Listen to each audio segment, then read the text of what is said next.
I have great pleasure in welcoming His Excellency Siaosi Ofakivahafolau Sovaleni, Prime Minister and Minister for Education and Training, Minister for Police, Fire Services and Emergency Services, and Minister for His Majesty's Armed Forces of the Kingdom of Tonga.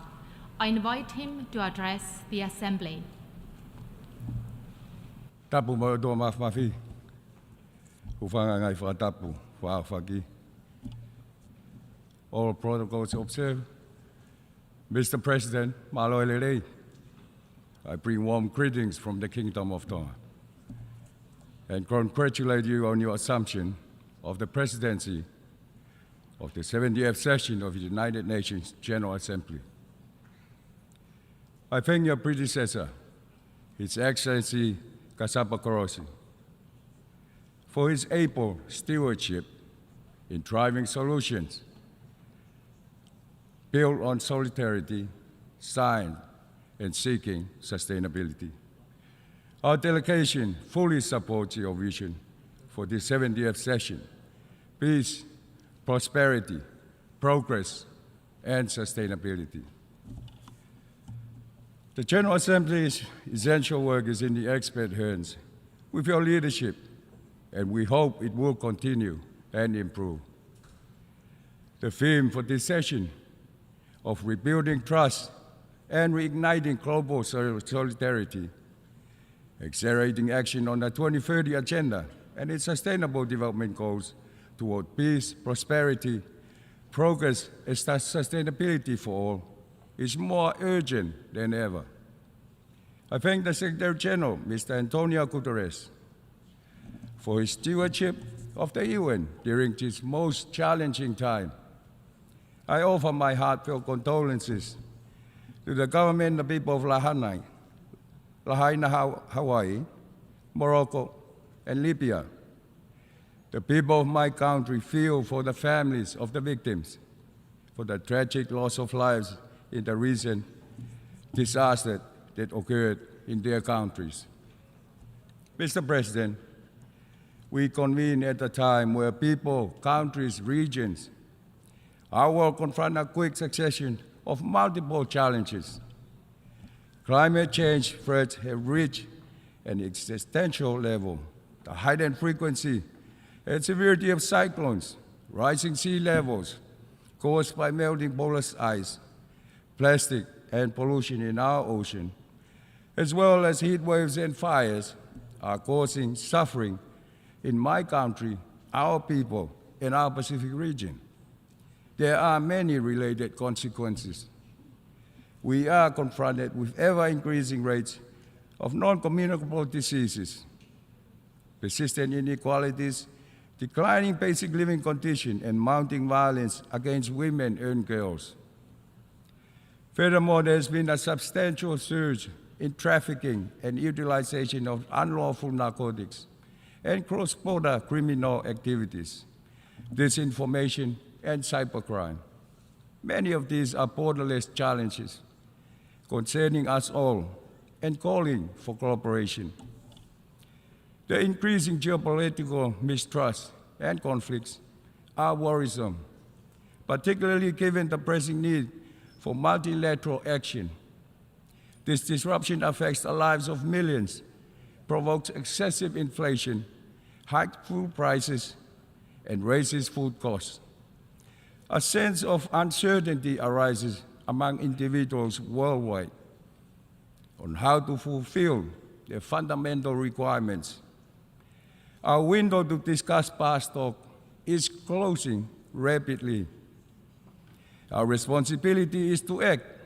This means of retaining people's trust and inspiring hope is through taking action and achieving results. Mr. President, this session demands our collective and pressing action. However, this can only be achieved in the presence of trust and enduring peace. Trust is the foundation for any productive and sustainable human interaction, including international cooperation. Trust and respect are the drivers for thriving and sustainable change. Without trust, or worse, its erosion, our joint endeavor to foster peace, security, and sustainable development is rendered futile. It becomes unattainable. It is therefore our duty to rebuild that trust upon which the United Nations was founded. It will take more than dialogue. It calls for concrete action that demonstrate our commitment to shared values. Mr. President, multilateralism has proven to be and must continue to be our most cost-effective instrument for fostering global solidarity and tackling global challenges. Mr. President, we must reflect on whether we are truly serving the intended goals of the Charter. Why have we fallen so far behind? What have we not done right? My forthcoming remarks will delve into the SDGs. The challenge at hand is to prevent the SDGs from being relegated to another unattainable goal. Despite the difficulty, it is imperative that we investigate the root causes of our significant lack in attaining our development targets. Mr. President, the SDG Progress Report tells us that more than half of the world is left behind. We deny people, we deny kids, we deny hope. Over 50% of the SDG targets are considered weak and insufficient. Gender, poverty, hunger, and climate targets make up a portion of 30% that are either stalled or reversed. This is not acceptable. One key aspect, of course, relates to financing for development. Tonga supports the review of the international financial architecture to ensure it is fit for purpose. It is imperative that we promptly provide predictable, stable, and substantial support for nations struggling with financial difficulties. Tonga and other small island developing states require greater access to concessional finance to support our development endeavors and strengthen our resilience against external shocks. Tonga fully supports the call for debt relief for countries that find themselves in dire circumstances, particularly those that have been severely affected by natural disasters or other external shocks. We are firmly convinced that addressing the underlying reasons for debt vulnerability in small island states is critically important. This is particularly relevant because states are acutely vulnerable to the multifaceted and urgent challenges posed by climate change. We have raised this issue over decades. The dangers are more pressing than ever, putting at risk not only lives and livelihoods, but also our economies and our fundamental identity. We are running out of time. We call upon the international community, comprising both public and private sector, to collaborate with us in identifying sustainable solutions to these problems. Our collaboration is crucial, as it is only through it we can achieve the commitment of a more sustainable and robust future for all. Day by day, climate change becomes more of an existential menace to Tonga and the Pacific. Tonga has been making genuine efforts to combat the effects of climate change on our means of subsistence for a very long time. Our goal is to decrease reliance of the electricity sector on fossil fuel by 70% by the year 2025, planting 1 million plants by this year, and joining the 30 by 30 initiative. Mr. President, the IPCC 6th annual report underscores that 1.3 degree goal is achievable if emissions peak by 2025 and a half by 2030. So it can be done, but do we have the will? We urge all of you to do your utmost to keep emissions below 1.5 degrees, and we strongly encourage the completion of the first global stocktake. Here and there with glimpses of hope. The decision on the loss and damage fund announced at COP27 was historical. Yet it is now with a sense of urgency that we must operationalize the loss and damage fund. We urge that the vulnerable six countries must be provided with increased and streamlined admission to the loss and damage mechanism. While upholding complete accountability, we must establish more efficient and swift means of accessing standard operating procedures. Due to the magnitude and urgency of this matter in our region, we wholeheartedly back the formation of a Pacific Fund to offer direct assistance to Pacific small island states in the endeavor to tackle climate change impact.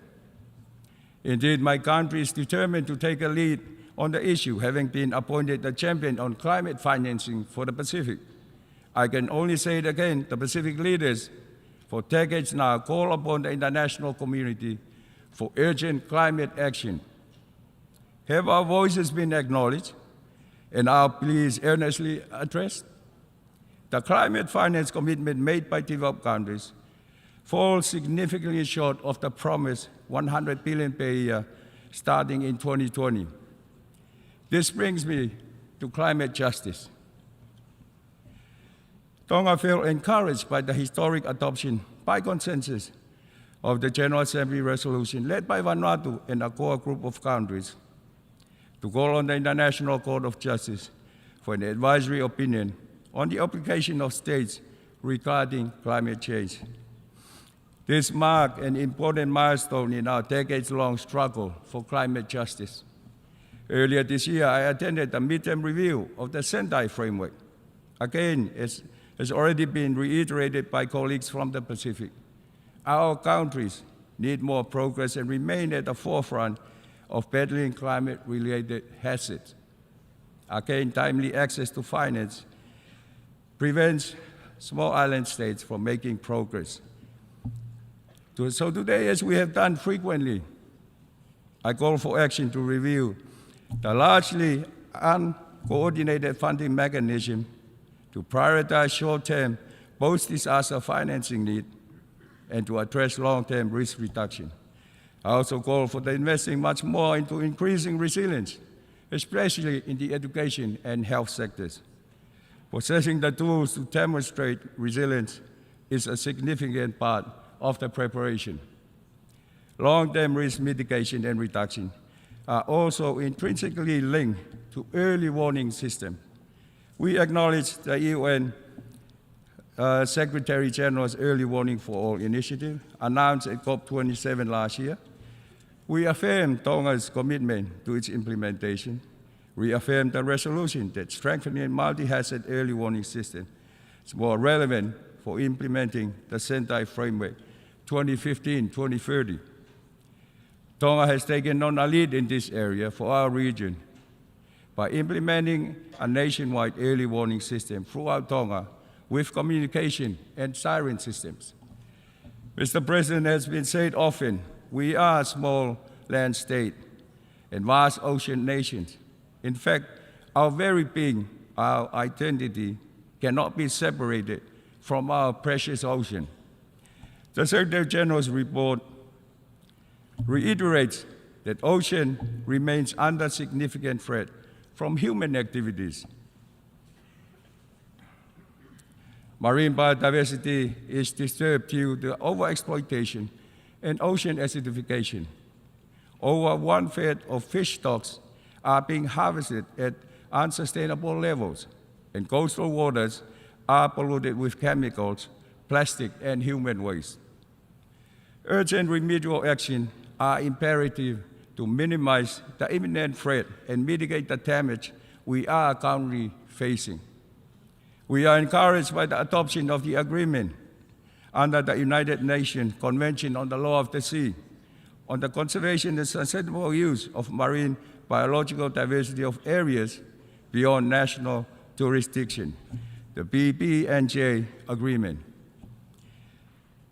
We now have a foundation to ensure our work on the conservation and protection of marine biodiversity beyond national jurisdiction continues into the future.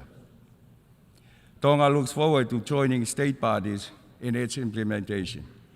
We are pleased that the new agreement recognizes the special circumstances of SIDS like those in the Pacific. It is now imperative that this recognition is translated into tangible capacity building, transfer of marine technology, and sufficient support to enable the Pacific to emerge as an even more proactive leader for initiatives that safeguard, preserve, and sustainably utilize the ocean and its resources. Mr. President, Tonga, in support of the Pacific Island Forum Declaration on Preserving Maritime Zone in the face of climate change-related sea level rise, commits to securing the limits of the blue Pacific continent. We do so to promote stability, security, certainty, and predictability of maritime entitlement, irrespective of the impacts of climate change-related sea level rise. Mr. President, Tonga has the honor of co-chairing, along with Finland, the 23rd meeting of the informal consultative process on ocean and the law of the sea. Its theme of new maritime technologies, challenges, and opportunities highlighted the potential benefit of new maritime technologies. New technologies ought to help address threats facing the ocean, building resilient ocean and coastal communities, mitigating the impacts of climate change. This is a condition to achieve the goals of the United Nations Decade of Ocean Science for Sustainable Development. It is essential for accomplishing the aims set forth in the 2030 Agenda for Sustainable Development, notably Sustainable Development Goal 14.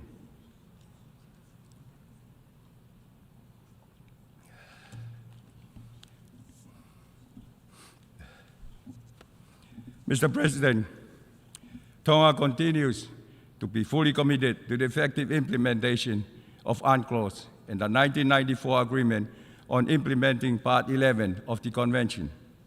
Tonga reaffirms the sovereign rights of states recognized and enshrined within UNCLOS and the 1994 Agreement. Tonga attaches the greatest importance to the sustainable use of ocean resources by the living and non-living. Tonga recognized the important role played by the International Seabed Authority in administering and managing the area in line with its legal mandate under Part 11 of UNCLOS. As one of the evolving organs of UNCLOS, it is vital that state parties avoid instances of arbitrary interpretations of the Convention. Tonga is committed to engaging in good faith in the negotiation of the exploitation regulation to ensure its embodiment of good industry practices and best environmental management practices. We acknowledge the contribution of ISA towards the advancement of the 2030 Agenda, contributing to 12 of the 17 SDGs. Pacific small island developing states, through better access to critical data and support in consolidating national frameworks and regulation related to activities in the area. Mr. President, Tonga was honored to host the small island developing state of the Pacific region in Nuku'alofa to prepare for the 4th International Conference of SIDS to be held in Antigua and Barbuda in 2024. Mr. President, we live in times of profound paradigm shift. Uncertainty characterizes the global political, financial, and economic situation. The last year has brought about multiple crises, having a disproportionate impact on the scope for sustainable development in SIDS over the next decade. We as a region and as a country are united and determined in our pursuit of inclusive sustainable development for our citizens. It is a cause we seek to pursue together with you, and we invite your partnership. We are grateful for this Assembly's resolution to develop an index capable of capturing our special circumstances and vulnerabilities on our road to resilient and sustainable development. We must ensure that the Multidimensional Vulnerability Index, or MVI, is not another academic exercise. Foremost, the MVI tool must be regarded as an action tool, focusing primarily on ensuring a more comprehensive understanding of vulnerability. We need a tool that can provide meaningful and effective assistance where and when needed. We therefore call on the adoption of the MVI by this Assembly and its operationalizing, incorporating a criterion for access by Pacific small island states to low-cost and long-term financing. At a high-level event this week on Unblocking Blue Pacific Prosperity, co-chaired by the leaders Palau, Tonga, and the Peso F Fund, the conference called for the development partners and stakeholders to transform the Pacific region with 3 key goals. First one, effective ocean management. Second, healthy, happy communities. And lastly, fit-for-purpose, sustainable financing. I stress the vital role of political champions and support in this journey for securing the Blue Pacific continent's contribution to global stability, biodiversity restoration, promoting healthy food system, and improving people's well-being. Mr. President, my term as President of the 6th session of SIDSTOC Assembly ends in December of this year. I express my profound gratitude to our members for the confidence placed in me and for the support provided during my tenure. Mr. President, the essence of life, existence, and advancement lies in hope. Our young generation must be given more than the bleak outlook of over 50% of our SDG targets being weak and insufficient. Today's young people are the future custodians of the planet. We must actively promote and engage youth in a substantial manner to propel the attainment of the SDGs. Mr. President, in commemoration of the United Nations Day on October the 24th, the Kingdom of Tonga and the Family Office for Sustainable Development will host the Environmental Symphony here in the General Assembly Hall. The purpose of this event goes beyond celebrating and reaffirming the principles of the UN Charter, which have guided humanity for the past 78 years. We wish to mobilize partners for the goal in the lead-up to the 2023 UN Climate Change Conference in Dubai. And may I add, we hope to welcome you to our region for the COP31, where we fully support Australia's bid for a 2026 Pacific COP. Mr. President, this century is still young, but never has it more urgent in this century to rekindle our commitment to the values and principles upon which the UN was founded. We must live up to our pledge to uphold the United Nations Charter and demonstrate through action the timeless relevance of its purposes and principles. This is what I call living by example, global solidarity. Unless we breathe life and vigor into the Charter, we are helpless and condemned to reenact the mistakes and horrors of the past. Let us draw inspiration and fortitude from the courageous action of the founding members who established this esteemed institution that we are now entrusted with for prosperity. Mr. President, the theme peace, prosperity, progress, and sustainability for all is our roadmap for what we must deliver. This is about a world where every person can live with dignity, free from fear and discrimination. This requires courage, commitment, cooperation, and recognizing with humility our shared humanity. Allow me to conclude by reminding this August Assembly of how it was founded. The heart of the United Nations Charter rests in the determination to save succeeding generations from the scourge of war. We therefore have to do our utmost to build trust in multilateralism through action. We must maintain and disseminate our commitment to the principle of the Charter. History will judge us by this. Our greatest achievements are from unity. For united we stand, divided we fall. God bless you. God bless the United Nations. I thank you.